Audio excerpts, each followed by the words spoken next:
반갑습니다. 스포츠 분석 국내 1위 가생 스포츠입니다. 오늘도 확실한 분석을 바탕으로 여러분께 큰 도움을 전해드리겠습니다. 구독과 좋아요 한 번씩 부탁드리겠습니다. 경기 분석에 앞서 국내 1위 분석가분을 모신 정보 공유방을 무료로 초대해드리고 있습니다. 영상 아래 고정 댓글 통해 메시지 주시면 참여 가능하시니 많은 참여 부탁드리겠습니다. 첫 번째 파키스탄과 요르단의 경기입니다. 파키스탄은 타지키스탄 상대로 6실점하는 등 떨어지는 전력차를 극복하지 못하는 모습입니다. 현실적으로 승점을 노릴 유일한 대진이 이번 홈경기지만 상대가 아시안컵을 통해 완벽하게 올라왔기에 부담이 큽니다. 그래도 카야니와 알샤드 등을 앞세워 공격적으로 득점을 노릴 것입니다. 요르단은 이 경기에서 승점 1점에 그치며 출발이 좋지 않습니다. 그러나 아시안컵에서 한국을 비롯한 강팀을 모두 잡고 결승에 가는 등 만만치 않은 전력을 자랑했고 그 당시의 멤버들이 거의 모두 이번 일정에 나섭니다. 팀의 에이스 역할을 해줄 수 있는 알리 아란을 비롯해 알라이마트 등 카타르에서 뛰는 선수들이 공격진에 나서고 라티브와 알마르디 사다우 등이 3선에서 팀을 이끌 것입니다. 파키스탄의 홈인 이슬라마바드에서 펼쳐지는 경기지만 홈의 이점을 누릴 전력이 아닙니다. 탄탄한 수비를 중심으로 상대의 공격 시도를 막아내며 아란과 알라이마트가 상대 수비를 공략할 요르단이 승리할 것입니다. 그러므로 이 경기는 요르단의 승리와 오버를 추천드립니다. 두 번째 호주와 레바논의 경기입니다. 호주는 지난 아시안컵 8강에서 한국의 패에 탈락했습니다. 선제골을 뽑아내며 앞서간 경기였지만 종료 직전 내준 페널티킥으로 인해 연장에 갔고 연장에서 패했습니다. 그래도 월드컵 예선에서는 타 팀들과의 전력 차이를 보여주며 조를 압도하고 있습니다. 듀크와 구신 등 결정력 있는 공격수들의 골이 원활하게 나오고 있고 어빙과 패커스는 강력한 압박으로 경기 주도권을 내주지 않고 있습니다. 월드컵 지역 예선에서는 한 수 아래로 평가받는 팀들 상대로 1골에 그치며 승리하지 못했고 아시안컵에서는 무승으로 탈락했습니다. 유르체비치를 경질하고 라둘로비치를 선임해 반등을 노렸지만 결과로 나오지 않고 있습니다. 이 경기는 조 최강을 원정에서 상대하기에 카미스와 미셀 등 최종 수비 라인을 내려 경기에 임할 것입니다. 원정팀은 카미스와 미셀 등 피지컬이 좋고 맨마킹 능력이 있는 중앙 수비가 있습니다. 그러나 경기 내내 능력 있는 중원의 라인을 올려 경기에 임할 호주의 공세를 이겨내기 어렵습니다.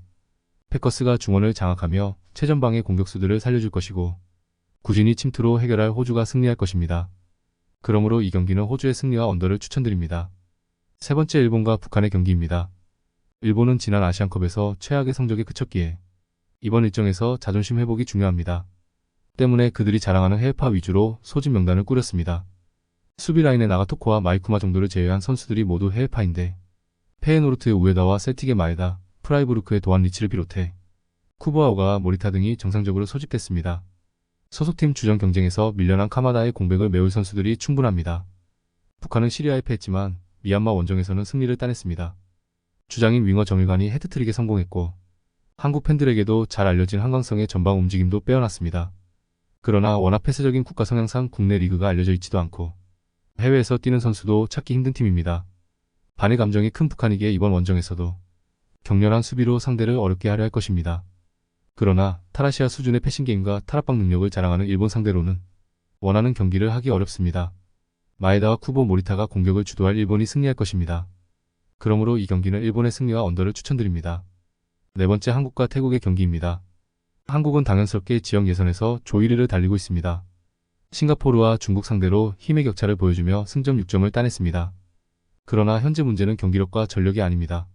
아시안컵에서 불거진 이강인의 하극상 이슈로 인해 팀이 시끄럽기에 이 경기에 100%의 전력이 나올지 의문입니다. 그래도 당사자들 간의 통화를 통해 이강인과 손흥민이 모두 나서고 소속팀 주전 경쟁에서 밀린 김민재가 수비 라인을 책임질 것입니다.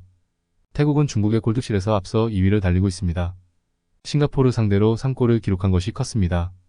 그러나 내분으로 무너질 수 있었던 한국이 어느 정도는 봉합하고 나서는 일정이기에 최강팀 상대로 원정 경기에 임해야 합니다. 분마탄과 미켈손, 통송 등 핵심 수비진과 더불어 유엔과 아난 등 중앙 미드필더들이 수비 위주로 경기를 풀어갈 것입니다. 태국도 차이다드와 무에안타 등 최근 대표팀에서 확실하게 마무리해주는 공격수들이 있고 송크라신의 측면 침투도 있습니다. 그러나 김민재와 김영권, 설영우가 나설 한국 수비 상대로는 기회를 만들기 어렵습니다. 황희찬이 없긴 하지만 손흥민과 이재성이 공격 작업을 이끌 한국이 승리할 것입니다. 그러므로 이 경기는 한국의 승리와 오버를 추천드립니다. 다섯 번째 대만과 키르기스스탄의 경기입니다. 대만은 오만과 말레이시아 상대로 한 골도 넣지 못하고 패했습니다. 홈에서 말레이시아 상대로 접전을 가져가기도 했지만 아시아의 중상위권 팀들과의 전력 격차는 어느 정도 느껴지는 모습입니다. 이번 일정에서도 코트디부아르 귀화 선수인 앙주 쿠아메를 중심으로 위아우싱이 공격적으로 경기를 운영할 것입니다. 키르기스스탄은 말레이시아 원정에서 난타전 끝에 패했지만 난적 5만에 승리했습니다. 그리고 조최하위인 대만 상대로 연승에 도전합니다.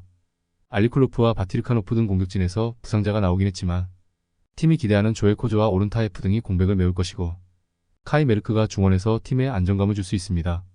코즈바예프와 울루 등 11월 소집됐던 추측 수비수들도 정상적으로 나섭니다. 대만이 홈의 이점을 누릴 수 있는 경기지만 키르기스스탄은 코즈바예프가 중앙 수비로 나서 팀의 수비 라인을 이끌 수 있습니다. 중원을 두텁게 하고 상대 침투에 대비할 키르기스스탄이 라인을 유지하고 실점하지 않으며 승점 1점을 따낼 것입니다.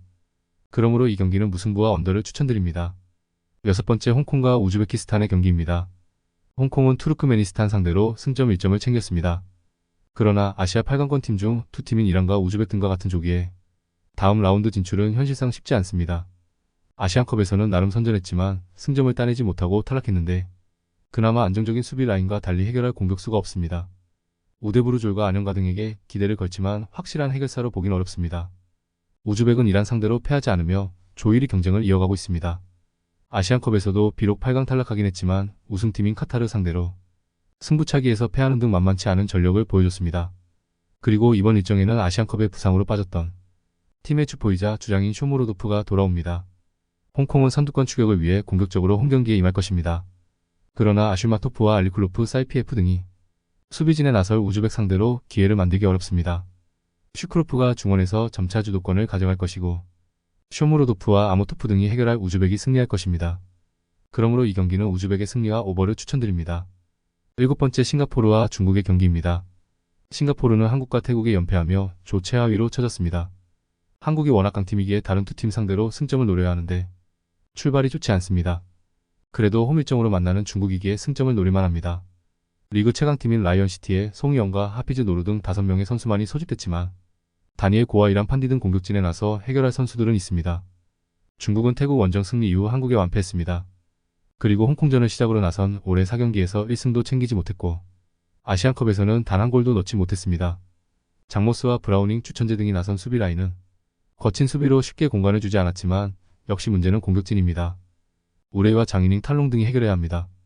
싱가포르는 판디와 하피즈 노루 등이 최전방 공격을 이끌며 중국 수비를 노릴 것입니다. 그러나 떨어지는 마무리 능력과 달리 중국은 베테랑 최종 수비가 상대에게 쉬운 기회를 내주지 않는 팀입니다. 장이닝이 찾아온 기회를 놓치지 않을 중국이 승점 3점을 더할 것입니다. 그러므로 이 경기는 중국의 승리와 언더를 추천드립니다. 여덟 번째 인도네시아와 베트남의 경기입니다. 인도네시아는 지난 겨울 펼쳐진 아시안컵에서 16강에 오르는 기염을 토했습니다. 신태용 체제 아래서 가장 주목할 성적을 올렸습니다. 비록 호주에 패하며 8강으로 가진 못했지만 축구계에서 변방으로 평가받던 동남아시아 축구의 위상을 어느 정도 올려놨습니다. 일본 상대로도 골을 터뜨렸는데 아랑과 아스나위 월시 등 돌파가 좋은 측면 자원들이 위력적인 돌파로 상대 수비를 공략했고 스트라이크는 마무리를 했습니다. 베트남 상대로는 아시안컵에서 승리를 따냈었습니다. 베트남은 최근 동남아시아 축구계의 1인자 자리를 내준 상태입니다. 박항서 체제에서는 최고의 팀이었지만 말레이시아와 태국, 인도네시아 등에 앞서는 모습이 아닙니다. 아시안컵에서는 인도네시아에 패하는 등 3전 전패를 당했고 월드컵 지역 예선에서도 1승 1패의 성적입니다. 쾅하이와 딘박 등이 어느 정도 역할을 해주긴 하지만 수비의 안정감이 다소 떨어졌습니다. 베트남은 쿠아트와 캉하이, 도웅 등등 돌파가 좋고 마무리를 기대할 공격 자원을 앞세워 원정 승리를 노릴 것입니다. 그러나 홈의 이점을 살릴 수 있는 인도네시아가 쉽게 무너지지 않을 것입니다. 베트남 역시 측면 돌파가 좋은 인도네시아 윙백들의 침투를 저지하기 위한 수비적 운영이 필요하고 두 팀의 경기가 90분 내내 접전으로 흐를 것입니다. 그러므로 이 경기는 무승부와 언더를 추천드립니다. 이상으로 저희 국내 최고 분석가분들의 추천 배팅입니다. 더욱더 자세한 조합픽은 국대 최대 스포츠 정보방에서 무료로 받아보실 수 있으니 영상 아래 고정 댓글 링크 클릭해주시면 친절하게 안내 도와드리겠습니다. 조금이나마 유익하셨다면 좋아요, 구독 부탁드릴게요. 다음 영상에서 또 뵙겠습니다.